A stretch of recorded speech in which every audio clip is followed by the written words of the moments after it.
172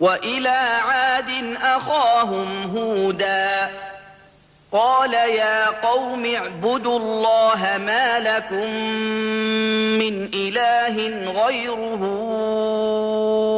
إن أنتم إلا مفترون۔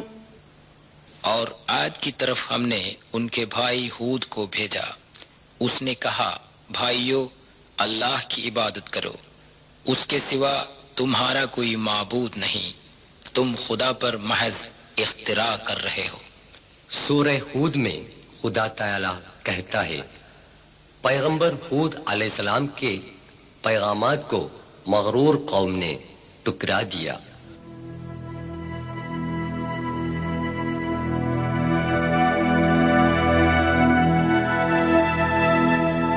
بنی عاد کو خدا تعالی نے پانی سے مالا مال کیا۔ یہ اس زمانے کا ایک کنواں ہے جس میں آج بھی پانی بھرا ہوا ہے۔ سورہ 89 الفجر آیات 6، 7 اور 8 میں اللہ فرماتا ہے، ألم تر كيف فعل ربك بعاد إرم ذات العماد التي لم يخلق مثلها في البلاد۔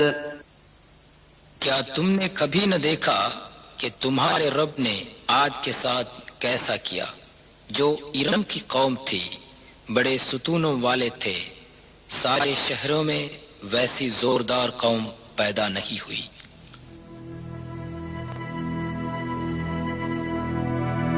ان کے ستونوں کے یہ کھنڈر ہیں۔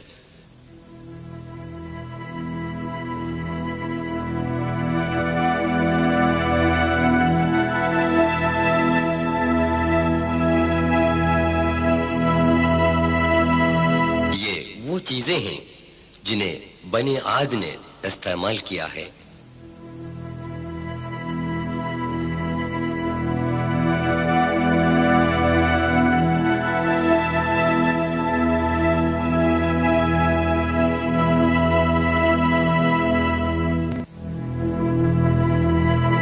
سکے جات جو پتھر سے بنائے گئے،